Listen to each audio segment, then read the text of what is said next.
Well, I apologise, but I need to start with an apology. I'm apologising for my forthcoming apology, for my proceeding to apologise. I'm pre-apologising for the apology which I have to apologise. Apologies for my apologise. Is this going to be another? Oh, Ewan, is this another one of those? Oh, sorry, but my dick's enormous. Oh, tee. We all love those jokes, Ewan, but you know, we all know you don't have a penis anymore since the surgery. You know, since the vasectomy surgery that went wrong, and they took your penis. Ah, they put you unconscious, and then you were like, wait, do I need to be unconscious? But then, because you knew going into it that you don't need to be put under for a vasectomy. It's a fairly straightforward procedure, and you can be awake while it's happening. And then they were putting you under, and they said, count down from 10, and then you'll be asleep in a couple of seconds.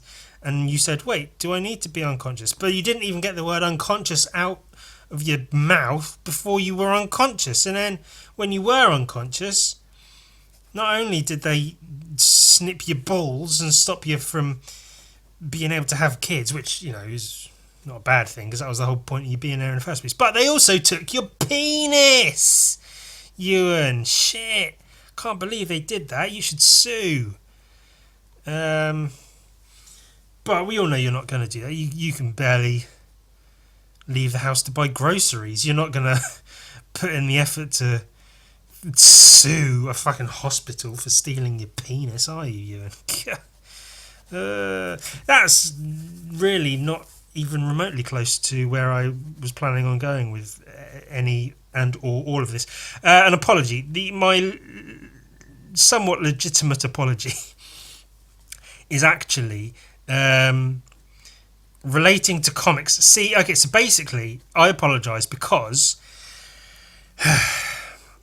I've got another idea for a comic I want to make, and it's a really good idea, but like a really, really fucking good idea. Of course, you may be thinking, "Why be sorry, you?" And that's a good thing. The more, the merrier and better. We love your comics. We love everything you do, you, and you're the best. Oh, you are the best. Their words. So that was a British The Office reference.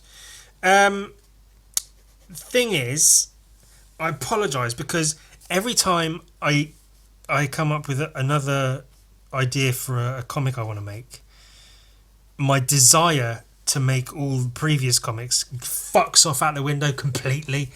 It just goes all the way away. So now, because of this new comic, I no longer want to work on Gun Viking or Death Fist, or even that I don't know the term to use, but the once dreamt of Simpsons post-apocalyptic Simpsons comic featuring Milhouse.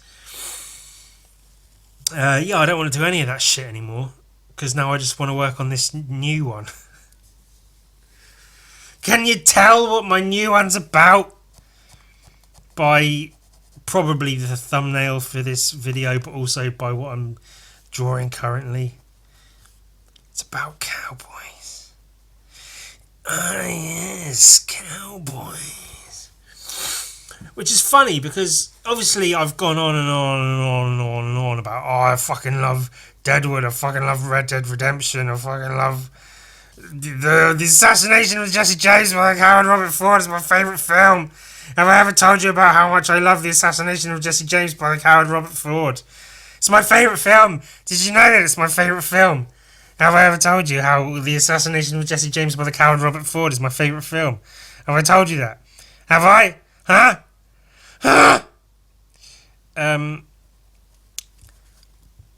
But when I was young, I fucking hated westerns because they were always on. I might have gone on about this already, but whatever. Fuck you. I'll say what I want. I always remember westerns always being on TV when I got home from church, like Sunday afternoon, lunchtime, whatever. It was just like western time, and they were always boring as fuck. I didn't even watch them. I don't know if anyone in my house watched them, me, my brothers, or my mum, but they were always just fucking on, and they were the dullest, most boring, uninteresting fucking things ever. And of course, I realise now, having grown up somewhat, that they were boring because they were the boring westerns. They were the stereotypical American good cowboys, bad cowboys / bad Indians westerns. They had no real artistry to them. The stories were cookie cutter, basic, just whatever stories, and they were made probably quickly and cheaply. They were just fucking whatever goddamn boring nonsense westerns. So why would I like them? And I didn't. I thought they were boring as fuck. And so I never really cared for westerns. But now can't get fuck enough of them. Apparently, I'm goddamn stupid obsessed. Well, I'm not. I'm really not obsessed with. I like some. Like literally a small handful of more modern made westerns, and an even smaller handful of older made westerns. Some of the typical ones, the Dollars trilogy is really, really good, for instance. So the fact, I only say all of that because the fact that I have come up with this idea for a Western-based comic book is really quite a surprise to even me. I'm surprised at myself. There's quite a lot of like Western, Old West cowboy comic book art out there. I follow quite a few people that draw that sort of thing. I don't know if that's influenced my ideas at all, sort of subconsciously somehow. I don't feel like it has, but it may have without me realising, which is how subconscious works, isn't it? So there are people that do it, and I don't know. I want to be careful if I do go through with this Western comic of mine. To even the story is very particular, and the story doesn't necessarily follow typical Western trends and tropes and cliches. So if I do make it, I do want to sort of stay away from shootouts and close-ups of eyes, shifty-looking eyes looking at each other in a standoff, and then the zoom in on the gun on the hip with the hand next to it going like this, finger in the fucking trigger.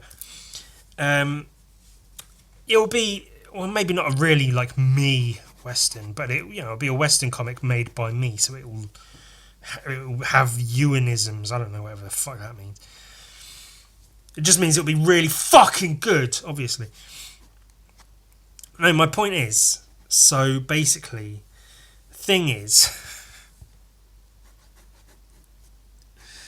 it came to me, not in a dream, but like in one night, I wasn't watching or playing or listening to anything Western related. Just out of fucking nowhere, I just this like lightning strike of inspiration hit me.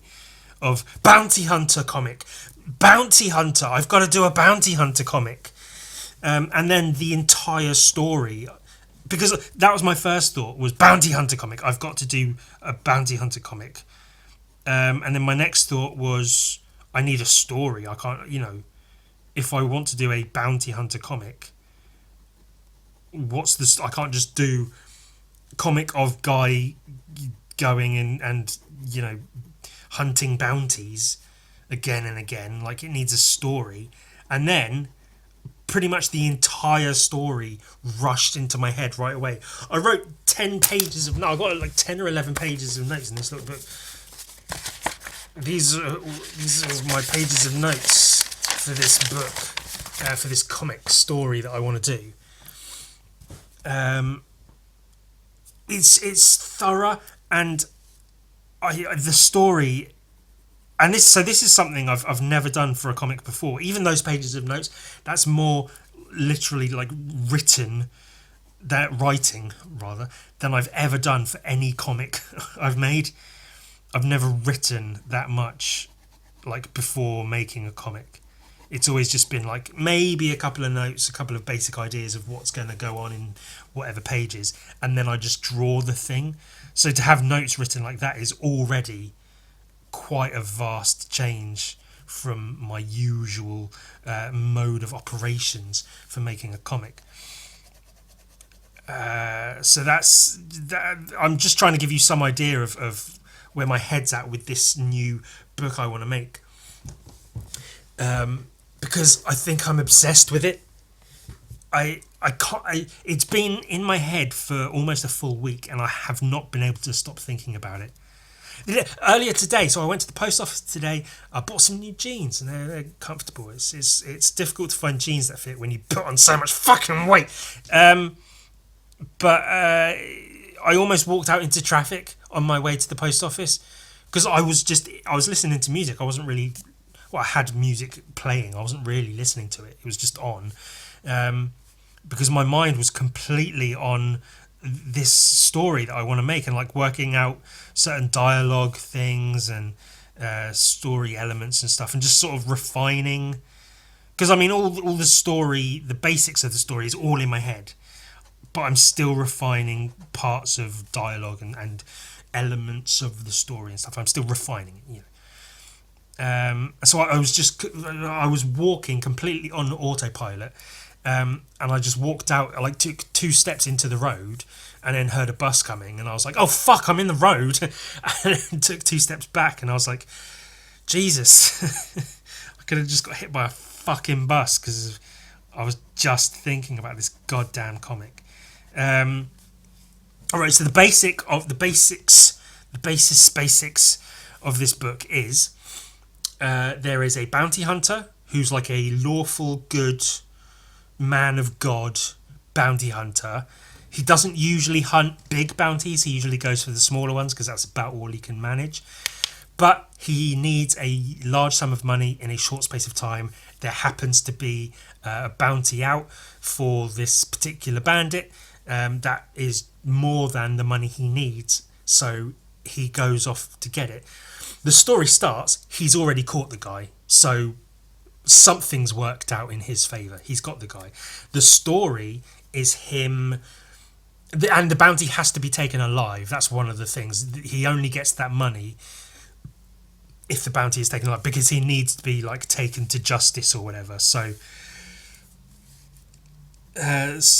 otherwise, you know, he'd just kill him and take him back, and there's no story. So I need him to stay alive for the story to work. So the story is the bounty hunter taking about a 2-week trip across a couple of states in 1870 something with this bounty, but obviously he has to keep him alive, so he's got to like keep him fed and shit. If the bounty even wants to be fed, because he might not, he might refuse to eat because fuck you, why am I going to eat and help you make money off of me getting arrested? But it's very, this comic's going to be very dialogue heavy, because the basis of the story is the bounty hunter taking the guy to justice potentially,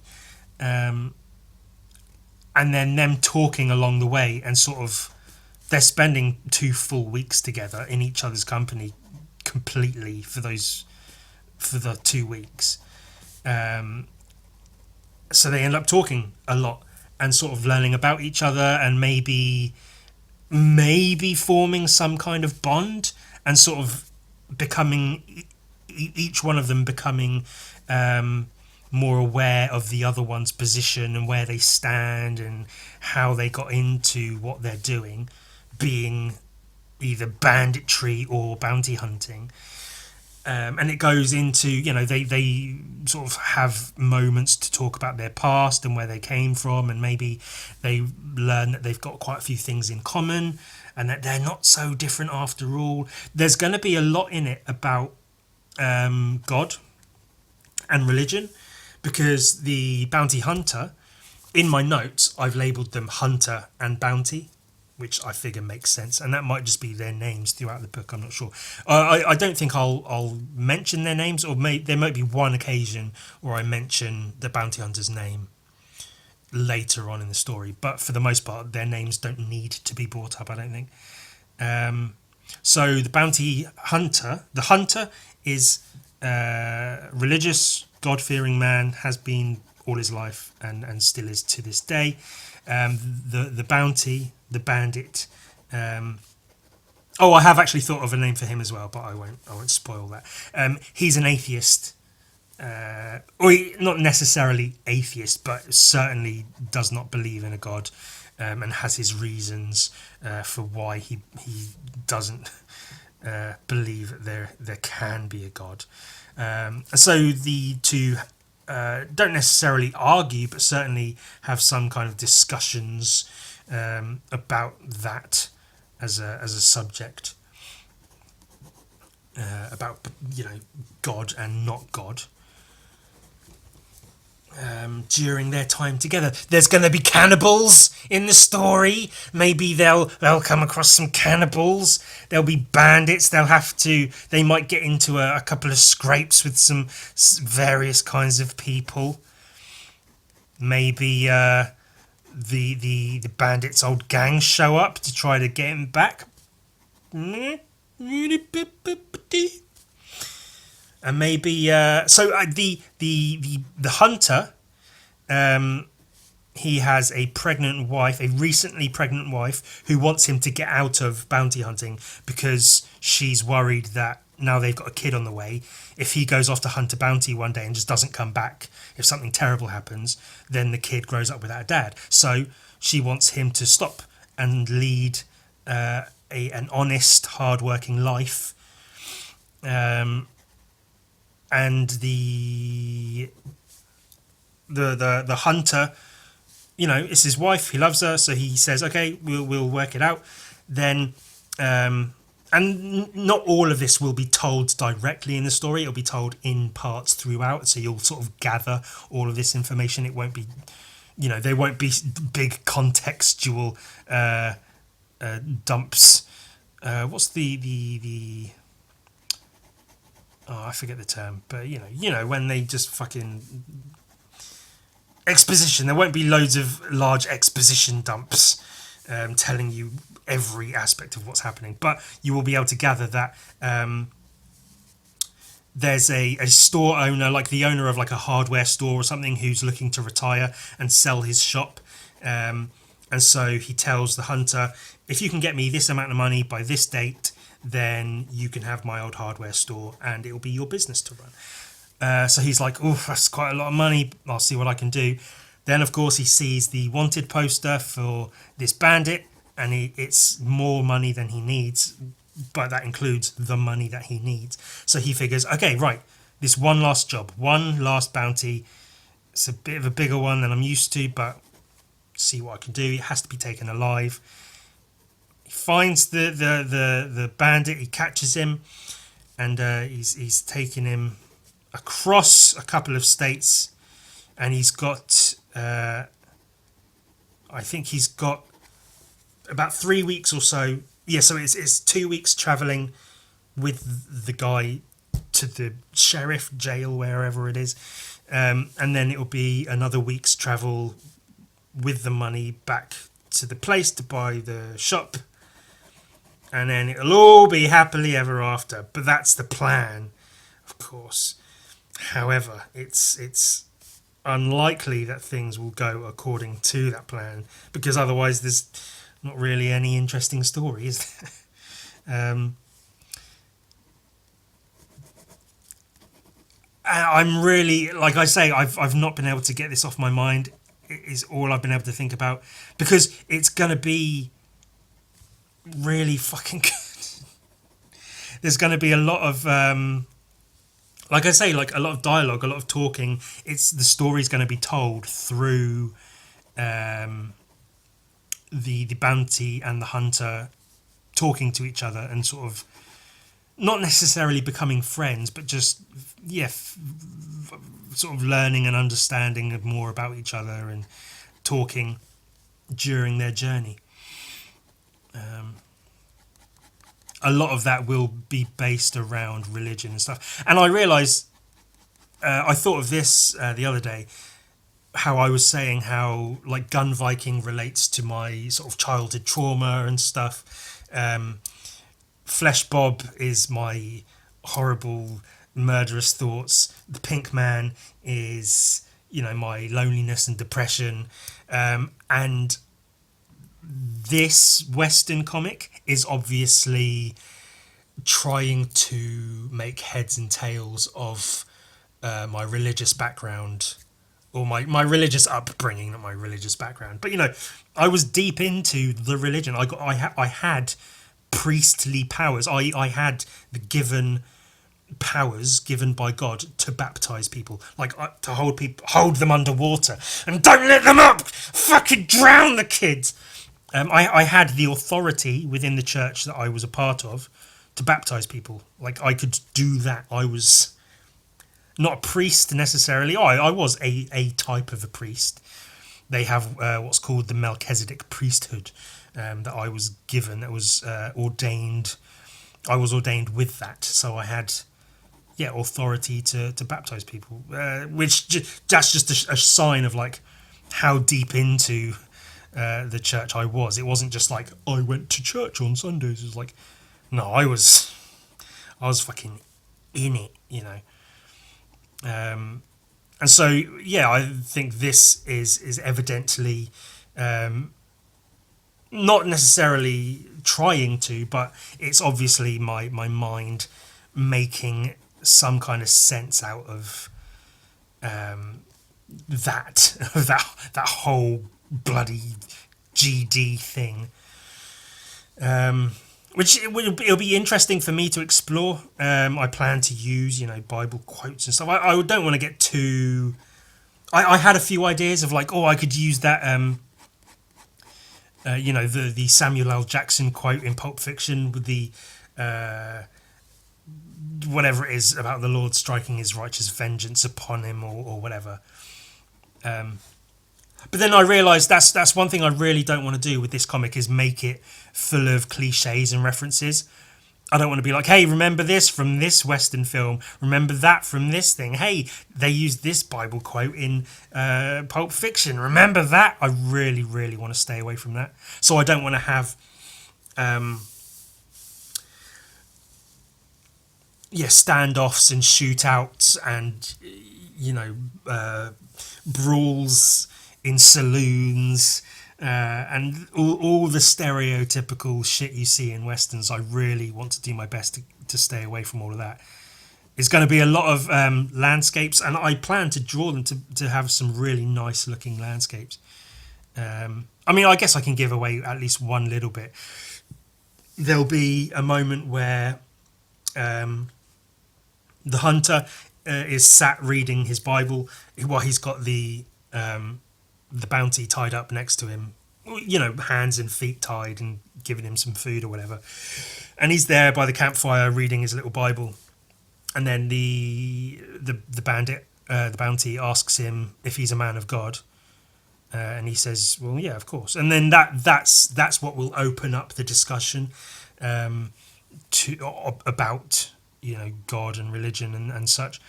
And then at some point, the bandit will say, look around, like, how can you see God in any of this? And then there'll be images of like corpses and like desecrated bodies and like a noose hanging from a tree, like a recently used noose hanging from a tree, and like vile bad things. And he'll say, how can you see a God in any of this? And there'll be nicely rendered nice drawings of all these things, of all these vile, horrible, ungodly things. But then the hunter will retort with how can you not? Like, how can you not see God in all of this? And then, from his perspective, the image will be these gorgeous vistas of like, the old west desert rocks and cactuses and like animals and flowers and a stream with rabbits near it and stuff, like these really pretty scenes. So it will just show you the contrast of like choosing to see God versus choosing not to see God, which I think will be a very interesting sort of thing to explore. Because I can say it's going to be a Western and they're going to like talk about God and shit, but like it really is going to be more than that. It's actually almost actively going to be sort of examining how we view God as a thing and how we choose to see God or not see God. And obviously I consider myself, something of a non-believer. So it's being written from that perspective, but it's being written from that point of view of being raised as a believer and sort of what that does to you as a person and what type of person you become out of that. If you become the sort of person that's willing to to catch and lock up other people who may just be trying to feed themselves and their families, or if you go the other way and it makes you the sort of person that loots and pillages and maybe does even worse things than that. God blimey! Is that The Incredible Hulk with art by Nick Klein that actually has art by Nick Klein in it this time? Yes! Yes, it bloody is! Thank Christ for that. It's finally out. God heck. No offence to you, Mr. What was his name? Power Forward or something? What's the guy's bloody name? Travel Foreman. That's the what's Travel Foreman. And that's so weird. This guy's a fucking. Well, it's just a name, isn't it? Is that Ghost Rider? Like a World War II looking Ghost Rider and the Hulk. Hey, cool! Lego Star Wars. Wow. Ahsoka's Maze. That's amazing. I fucking hate advertising so much. That's really fucking cool. What is that? God, I could steal that from my Western comic, couldn't I? Cannibal looking fucking vile thing. Let's do it. Let's steal ideas. That is really, really cool though. Oh, that's really nice panels. The jump.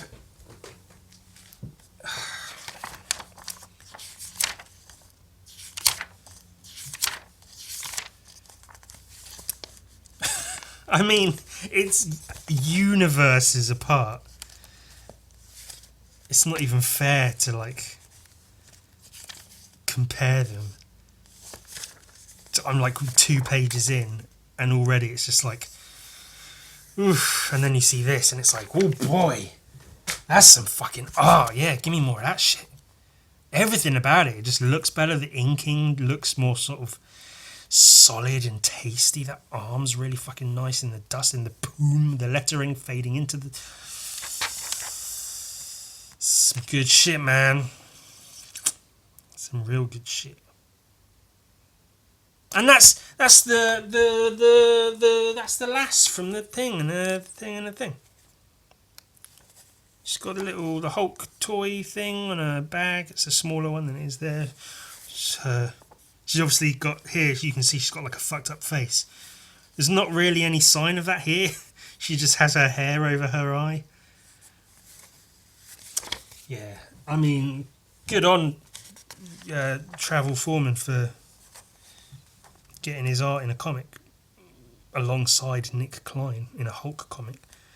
I wish I could be that guy. I wish I could be in the position Travel Foreman is in, to have a couple of issues in a Hulk comic like this, even if it meant some prick, some up himself cockend in England, even if it means some wazzock can sit there and sneer at it and go, oh, this is shit. Well, show me Nick Klein's artwork. I don't come here to see fucking Ewan.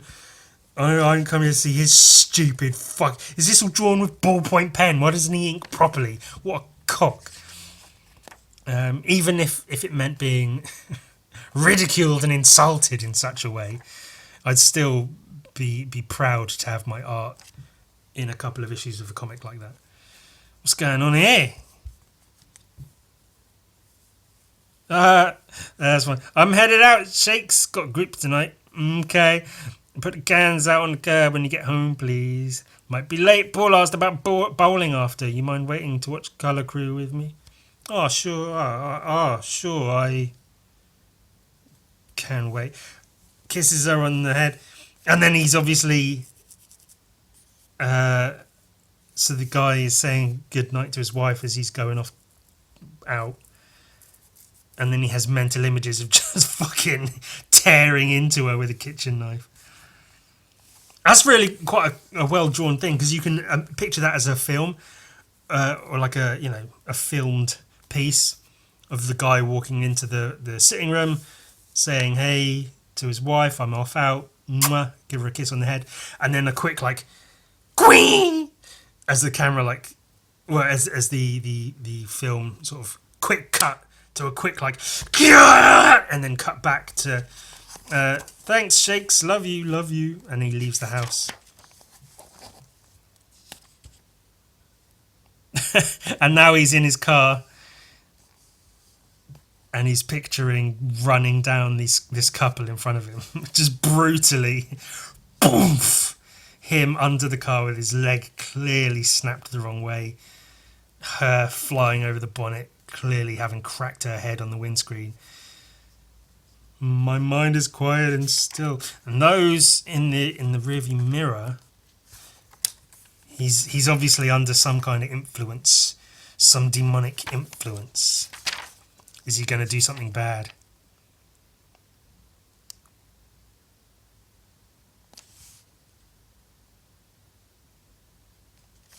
Ooh, it's tense. The colour's really, really good as well. Like, that's a good evening lighting. It looks like early evening. And then that's really good nighttime lighting. That like pink night sky is really, really good. The duller, like purpley tones. Really nice. Very well done. Very well coloured. Who colours this?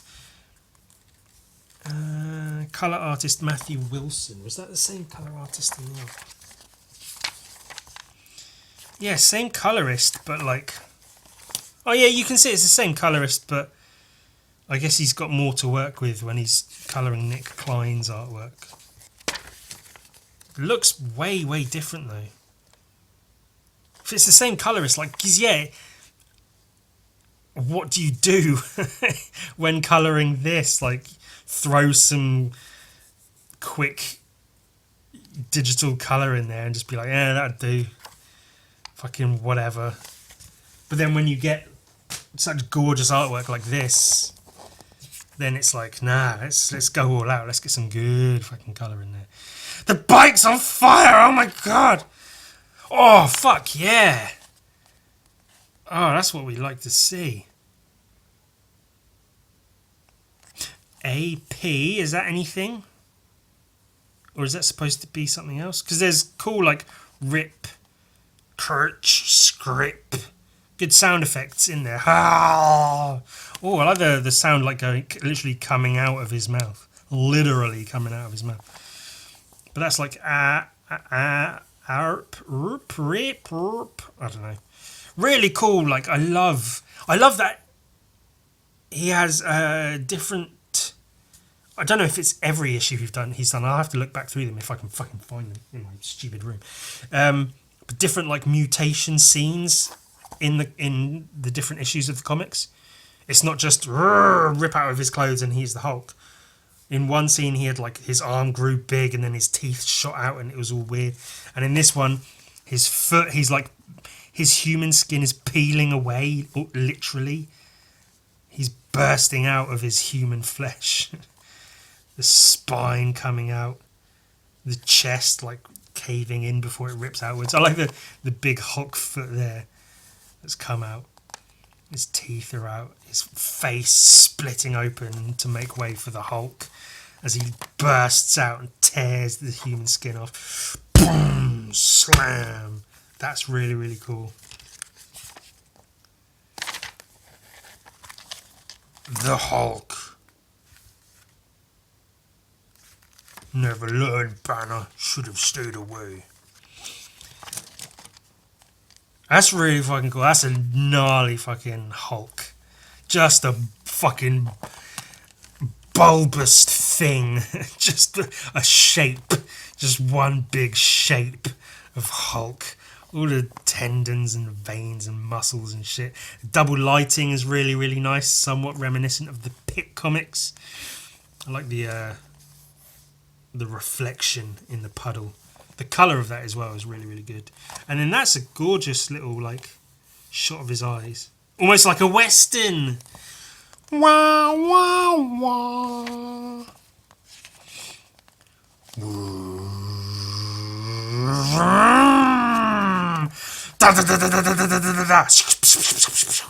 He's shooting Hulk.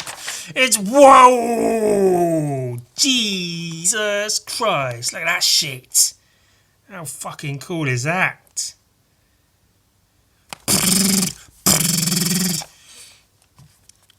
Ghost Rider, some old school badass Ghost Rider. Fucking up the Hulk. God damn.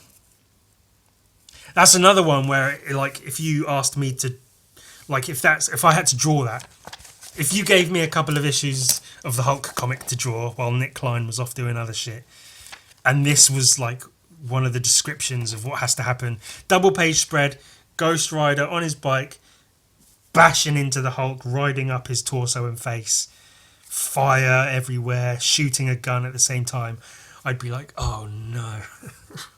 Fuck. God damn it. How am I supposed to do this? I mean, it could take me days and days to figure out how to make that look cool. But then again, I say that. I did that with in Gun Viking, where I had the scene of them riding away and the chariot being pulled by the two weird steed things. And I was so worried about it in the build-up, knowing I have to draw that panel at some point. And then I did a little doodle of it, and straight instantly I had it. I thought that little doodle was perfect, so I blew the doodle up and traced it and went with it. So sometimes it just happens. Shit just works out, so maybe I'd get lucky. Hit me up, Nick Klein. Let's work together. I'll do some Hulk pages for you. Really fucking cool. God, that's one to own the original art of. That's...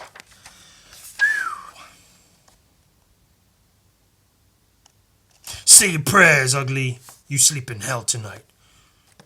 You are no Ghost Rider I ever saw.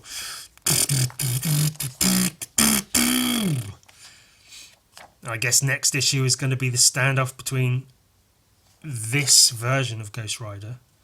He's got the Akira slide almost, the Akira Kaneda on his bike slide, kind of. That's kind of cool. I wonder if that's a conscious reference or if that's just... Because, you know, if you draw a guy on a bike skidding to a halt, it's quite difficult not to make it look like that. But maybe that's... Now, I saw that issue 2 of Giant Robot Hellboy is supposed to be out, which I was quite excited about because I really enjoyed the first issue. But it wasn't on the shelf of the store, so I'm sure I could track it down somewhere. But I did find something else entirely, which I was completely not expecting to see just on the shelf in a shop, especially not Forbidden Planet, which usually has nothing majorly good. But it's this Faceless and the Family, complete creator owned, not complete, but completely creator owned comic by Matt Lesniewski. I don't fucking know. Now, him and his art, I'm very, very up and down about it. I don't know if I think I like I think his methods of drawing, but maybe not the style of the finished pieces. I really like how big and bulbous and chunky everything feels. A lot of that is down to his rendering, and that's something I really like about his artwork, is his rendering. This is his newest comic. He's done quite a few other creator-owned comics. He's, I think, in the sort of independent comics world, he's very well known. He's certainly made a name for himself, and has certainly gotten bigger of recent. And I think this was crowdfunded and put out in a different format, but now it's been taken on by Only Press and has been released a bit more professionally, which is cool. Yeah, he's certainly out there doing his thing and making a name for himself. Certainly someone to look up to in terms of making his own shit. And even, like, if you like his art or you don't like his art, it's a creator-owned comic, all, like, visibly hand drawn. It's not digital. It's all done with, like, pens and brushes and stuff. No, well, brush pens and ink pens and very, very, very fine line drawing pens. And there's loads of hatching, which, again, I really, really like. And I think that's what impresses me most about his art is, like I say, his rendering. Like how he renders shapes and big, blocky, chunky things and textures and shit.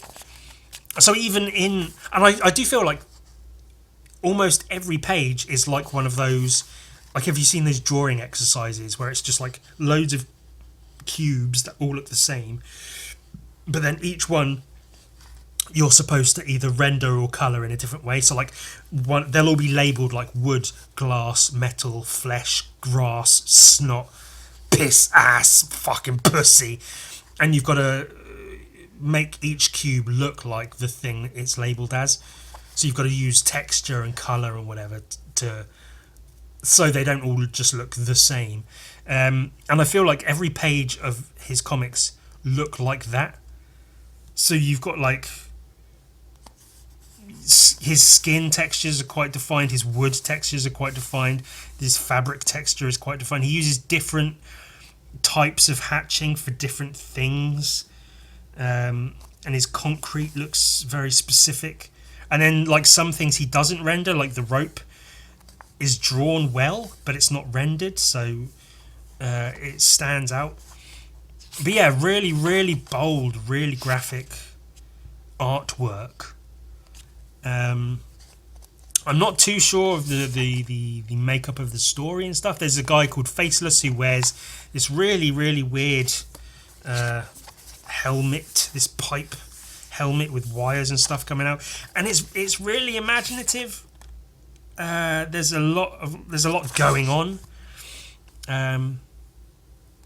Again, like the rendering in her top, like really dark, heavy hatching, and then the rendering in her hair looks almost cloud-like, really wispy.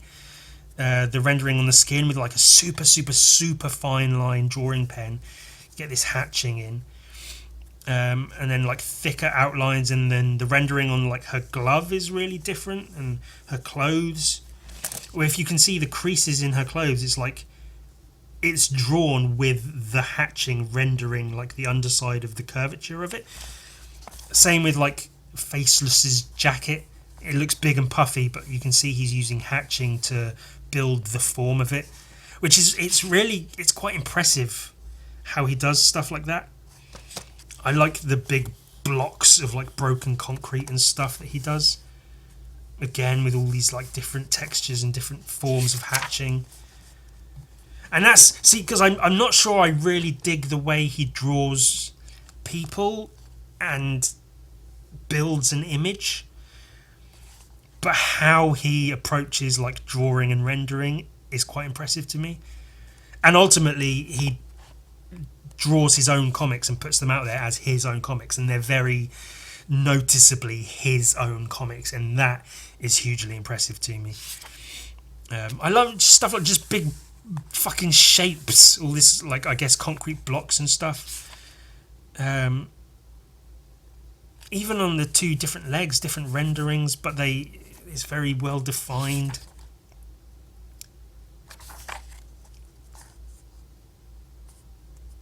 He fits lettering in quite well as well. It's similar to, I guess, to how Nick, not similar, but it's something you can also point out about how Nick Klein had the lettering in that Hulk transformation part, and he's got the doom like wrapping around this explosion or whatever. A very veiny, bulbous explosion with a monster inside it. But yeah, I'm so torn on his artwork, because I don't necessarily, like I say, I don't dig. Like, I'm not a huge fan of that monster. I don't really like how it's drawn, how it's made up. It almost looks like a how to draw thing, like draw a cylinder and then 2 other cylinders for legs and then a thing and a thing and a thing. It's like it's made up of basic shapes, which is, it works for what it is and it fits into the world that he's designed. But I'm more impressed with, one, the fact that it fits into the world, but also the use of hatching and rendering to create the shapes that fit together. Because the shapes fit together and the lighting is really cool. He's got good gloopy stuff going on. I'm more impressed by, again, the rendering on that sleeve. He's obviously figured it out with pencils, but like the sleeve itself is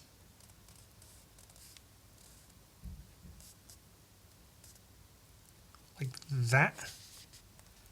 This is the cuff with some lines here. And then this is his face.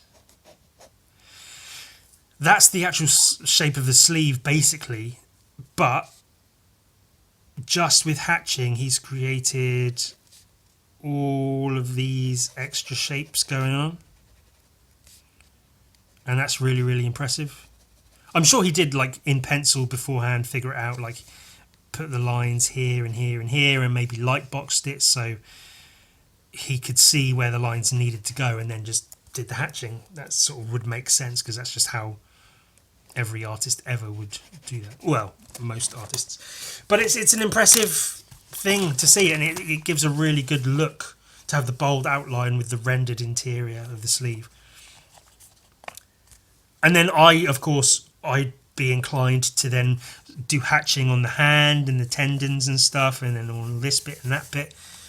But he's left bits bold and left other bits. It's just, yeah, he's really, really good. I don't necessarily really like the finished article visually. I'm happy to look through it because it's a lot to look at, and it is a lot to look at. There's a lot going on. I follow him on Instagram and Twitter and stuff, and I really enjoy seeing him work, and because he shows off pages as and when he's finished them, and yeah, he sells the original artwork and stuff. So I really do like seeing him work, because I love hatching, as I say with all my ballpoint stuff. Turning a bunch of lines into a rendered thing is really, really cool. So seeing him do that is really nice. And he creates double shadows, because like there's a clear line down the middle of the arm there, kind of the middle. But then this side is slightly darker, but does look like it's got a glow to it almost. And then he's got a little bit here, just emphasising the muscle of the arm. These coins just are quite well rendered. The shapes of the heads are really like... I love how he defines shapes, and that's what he does with everything, I guess. All the shapes, they're just really, really well defined. And I think maybe that's his strength. And this is quite a cool idea as well, as the planet they live on is in the shape of a big hand. And these are all cities on fingers, and they're all separated by these rings as gates, I guess. Which is quite a neat idea to put in a comic. And that's a cool drawing, cool piece of artwork, all the little buildings and stuff. A very small planet as far as it goes, but it's like it's whatever. Sort of not really the point, is it?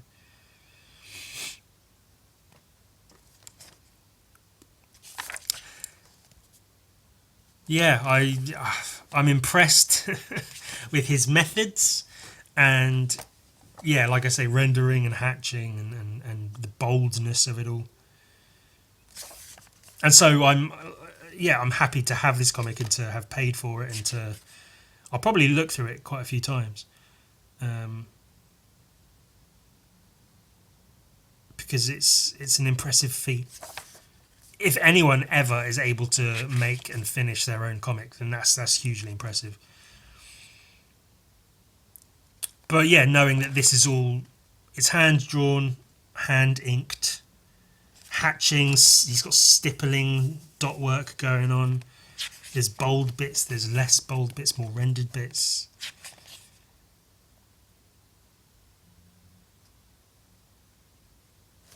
Like this, where he renders the muscles in very bold shapes, and that's almost what I don't like, because he posts commissions and stuff that he does. He'll draw like Spider-Man, Daredevil, whatever people commission him to draw, and I don't necessarily like how those drawings look. There's certain aspects to like the way he might draw leg muscles rendered like this can be kind of cool, but then overall I look at the picture and I'm like, I don't like the picture, but I like elements of it, and I like how it's drawn, but I don't like the way it looks when it's finished. It's a weird. There's not many artists that I've really felt that about. I either look at them and go, nah, not for me, or yeah, I really like their work. It's very, very odd to have found someone whose work I'm so divided on. Like, I really like it, but at the same time I really don't. Like this to me looks ugly as a character, as a design. I don't like almost any aspect of this design, but I really like some of the shapes just on their own, and the rendering he puts into like the fabric and stuff, and the boldness compared to other things. It's fucking with my head in a way. And I mean, I'd love it to know that, like, if my artwork could do that to people, if they just hated it, but at the same time they couldn't stop looking at it because it was just drawing them in. Yeah, a weird one. Very cool, but fucking weird. Oh, here's a funny one. Giant Slayer. Like a gnome or a dwarf or something with an axe. This is just a quick little... that's why it's on a post-it note. It's just a quick little note. And he's carrying a giant testicles. A big giant nards. A big sack of balls. A big ball bag. That's a note for something I'll do a better drawing of that. I think it would be really funny. Maybe even a full rendered paint. That could be a cool Magic the Gathering card, couldn't it? Giant Slayer, and he's got a big ball bag to show that he's slain the giant and taken his fucking bollocks off. Anyway, back to talking about my new Western comic I want to make. Now, I guess the practical aspect of it. My plan is the next comic I get done will be issue 6 of Gun Viking. I've shared a few finished pages of that on Patreon. As I say, I had planned to get it finished this year, but that's almost certainly not going to happen. So hopefully early next year I'll be able to finish issue 6 of Gun Viking, get that taken care of, and then my plan was to start work proper on Deathvist, which I still do want to do, but as I said, as soon as I get another idea for a new comic, that's all I want to do. And now I really want to do this Western comic because I think it would be real. Of course, I've also realised I want to turn it into a TV. I want to pitch it to Netflix, and then turn it into a TV show, and say in the contract when it gets picked up by Netflix and we're signing the contract to say I'm directing. Like, yeah, you can, have the rights to it and turn it into a thing and a TV show, and it'll win awards because it'll be brilliant.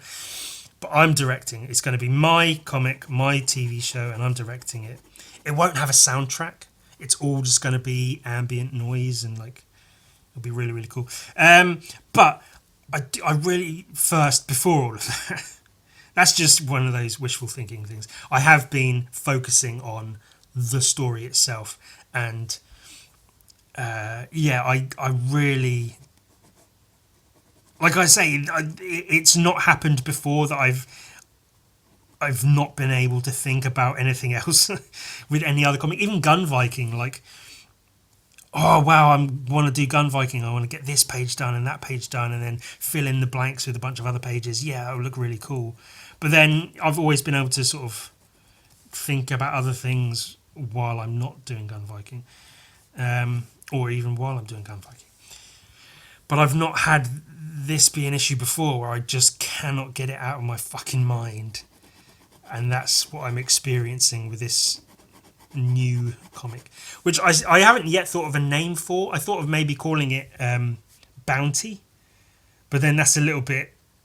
There's a chocolate bar called a Bounty. There's also a brand of kitchen towel called Bounty. So I don't know if I want to just call my comic Bounty. I thought about calling it Hunter, because then you go to type in Hunter Hunter if you're into anime, and then you get to the first Hunter and maybe my comic comes up, on Netflix when it gets picked up for a Netflix show. But then I wasn't sure about that. I thought maybe Hunter Hunted. I'm not quite sure about that. I thought Bounty, calling it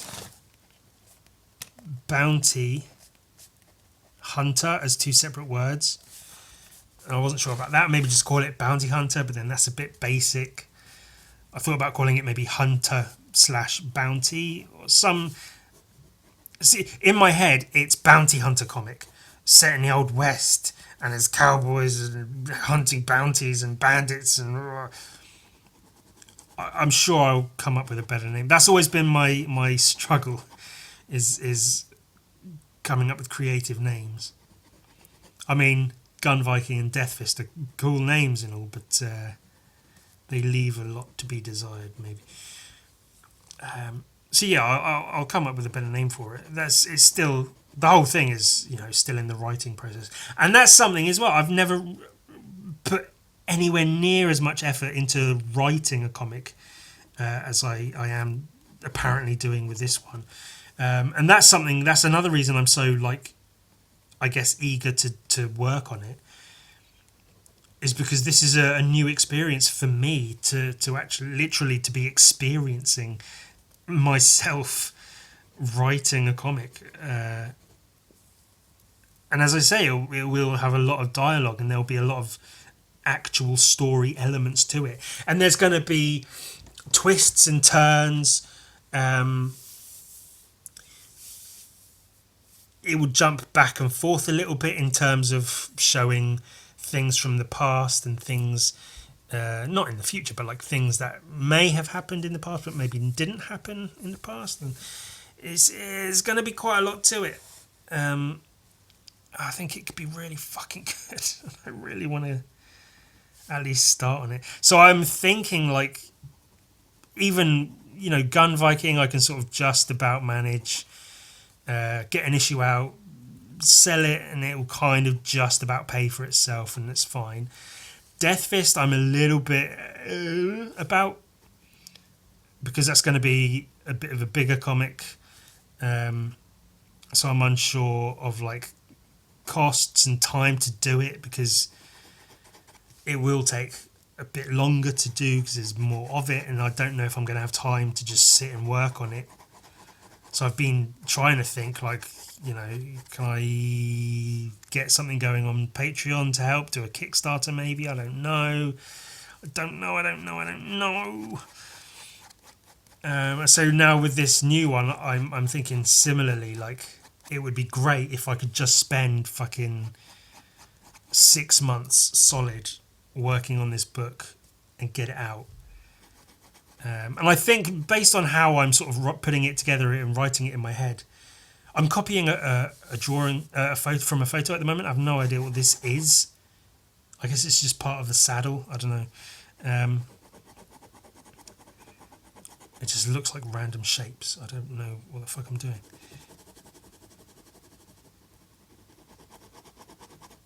I've condensed the horse as well. The horse should be a lot longer, but I've condensed it to fit on the page. I did think there is a possibility that this could work, and this is, again, it's just wishful thinking, which is all any of us can do really, is wish and hope for things, and if they work out, cool, and if they don't, I guess it wasn't meant to be. But I did think maybe if I start work on this Western comic, if there's a possibility I could sell the pages as I do them. And I figure I want to do them like bigger than I normally work, so do them like A3, like make them really good pages. Not all full of detail, but detail where necessary and big enough to make them look good and impressive as comic book pages. And in that respect, I think they'll be more worth buying if people want them. But yeah, so finish a page, sell a page, and I figure if I can sell, I mean, a comic book page, A3, black and white, I think £200 is like low for something like that. It's not like a well-known comic, obviously. It's a brand new thing. No one knows about it or cares about it. So there's no reason people should really be expecting to pay huge sums of money for pages of it. And I've never been that precious about like original comic book artwork, other than Gun Viking. Gun Viking, I'm like, because that's my baby, and I don't just want to get rid of pages of Gun Viking. But this Western comic, I don't feel like I'd be that attached to most of the artwork necessarily, because the story is more important. And that's exactly it, because Gun Viking, the art was the whole point, and is the whole point, is to make cool artwork, at least at the beginning anyway. The story is a little bit where it's more focused at the moment, but that's just because I'm sort of heading towards finishing it off. And so the artwork, the physical artwork, matters more to me for Gun Viking, whereas this Western one, the story is the main reason I want to make it, and so the artwork is almost secondary, which is, again, that's another new experience for me. It's usually all about the art, and that's the only thing that's important. So I don't think I'd feel as attached to the artwork, so I'd be a bit more happy to sell it at lower prices. So for instance, and this is just what I was thinking when I was thinking about the possibility of doing this comic. The possibility could be that I finish a page, sell a page. If I sell them for around £200 each, if I could sell 4 a month, that would do me. Then if I have that plus my Patreon money, and then if I do squeeze in another commission or 2 a month, that should be absolutely fine money-wise. Which means a page a week, even if it's big, it's going to be a black and white comic, so it's cool to see that Faceless in the family, because it does give me some sort of like, yeah, people are still making black and white comics, so that's good to see. I reckon I could happily manage to draw, if I have the time, 2 pages a week at least, if not more, if not many more, 3 or 4 pages a week. But then if I'm able to sell 1 a week consistently, then that would keep me going potentially for quite some time. But then there's always the danger of I might sell like 4, 8, 12 pages like straight away, and then that's like cool, that's me good for 2 or 3 months. That's amazing. But then that might be all the people that want to buy original pages of my comic, and then they've already bought some. They're not going to spend all their money on pages, so they're not going to buy anymore. And now that's it. And then I'm just stuck. I've sold all the artwork I'm going to sell, and now I just have to work as quickly as I can while I've got some money. Or I might not sell any at all because people might not like the artwork that much. I don't know. Because some of the artwork is literally just going to be... Like, I know the first page, for instance, is going to be a wide shot. Say if this is, for instance, the first page, there might be a title, but there might not be a title. And then there's going to be like some trees and shit here. And then it'll be like a wide shot. There'll be a horse with a rider and some dialogue, a couple of dialogue balloons here. That's going to be the first page, and then, you know, some like rocks and shit in the background. That's how it is in my head at the moment. It could all change, obviously, but... And the first is going to say fuck a lot. Just there's a teaser for you. It's going to say fuck a lot. So the very first page, you open it up and it's just fuck. That's going to be the bandit swearing because he's mad because he's just been caught by this bounty hunter. And this isn't necessarily how it's going to look. Like I say, I'm just basically copying from a photo right now just to draw a cowboy, because I've been Google imaging like 1870s cowboy photos, and there's some really, really cool ones. But also I'll if I do get towards working on this comic properly, I will be replaying Red Dead Redemption and Red Dead Redemption 2, taking thousands of screenshots and drawing loads and loads of stuff. Rewatching Deadwood and the Dollars trilogy and a couple of other old films, a couple of newer films.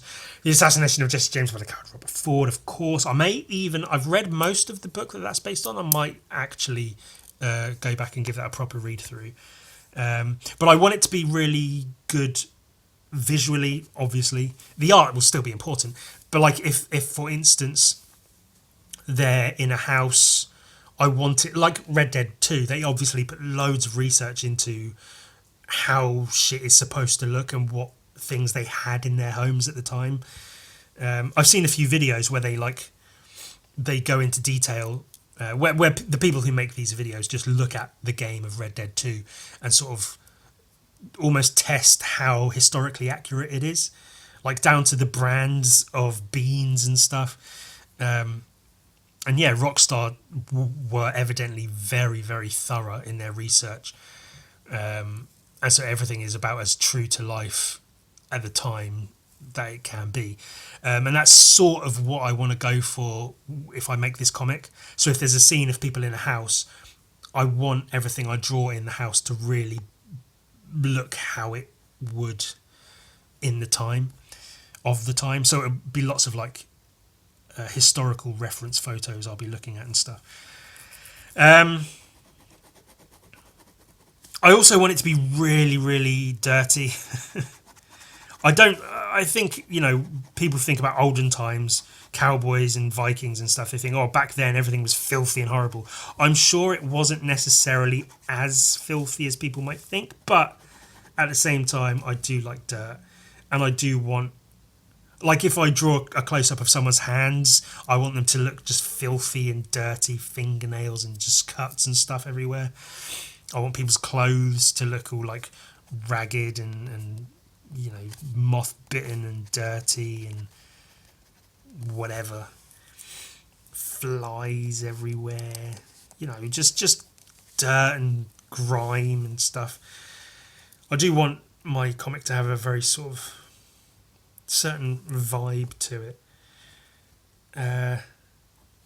But yeah, I'm really excited by the story I've got in my head and the notes I've been taking. Every now and again, I'll go back and add some notes, not necessarily in any order, but just notes about like, oh, the character says this, and then the other character says that, and then this, and then that, and then at this point in the story, this can happen, and then the wife can appear here, and then also appear here, and then someone else can appear here and here.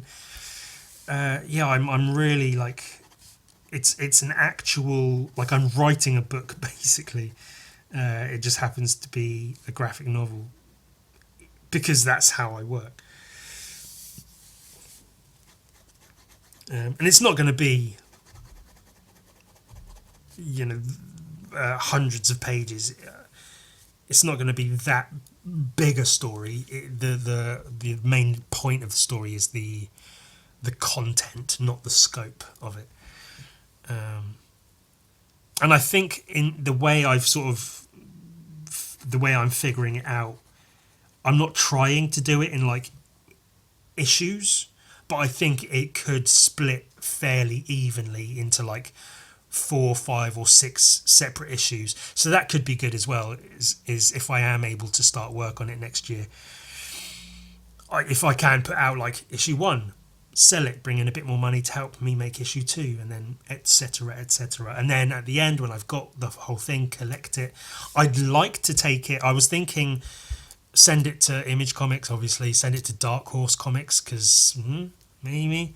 And then obviously with having just seen Faceless and the Family on Oni Press, get hold of Oni Press and say hey. And then there's a few others. There's Boom Studios, and there's another one I can't think of right now. But there's quite a few like indie comic publishers out there now. So like Gun Viking, I'm really like, I've sent it to a bunch of people and it seems no one's interested in publishing Gun Viking. So I've given up on that idea of Gun Viking being like properly published, and I'm happy for it to just be my own little thing. And if I ever am able to make more of a name for myself, and it gets to the point of people being like, what else have you got, Ewan? Then I can lift out Gun Viking and be like, how about this? But for now, yeah, Gun Viking can just be my own precious. But I think owing to the effort I'm putting into the story of this, and I think people really will maybe not relate to it, but certainly respond to it much more than just muscles and guns, because it's going to have actual like substance to it. It's going to have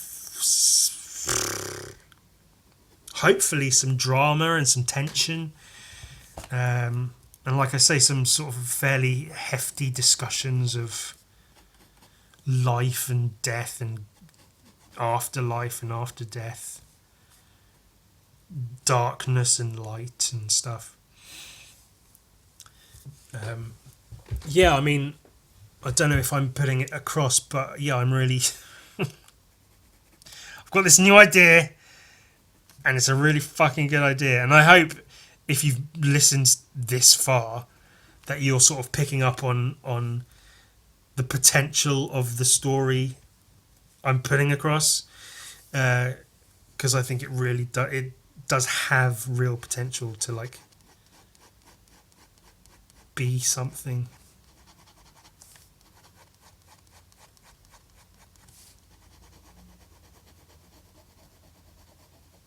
Or it might just be a big pile of shit.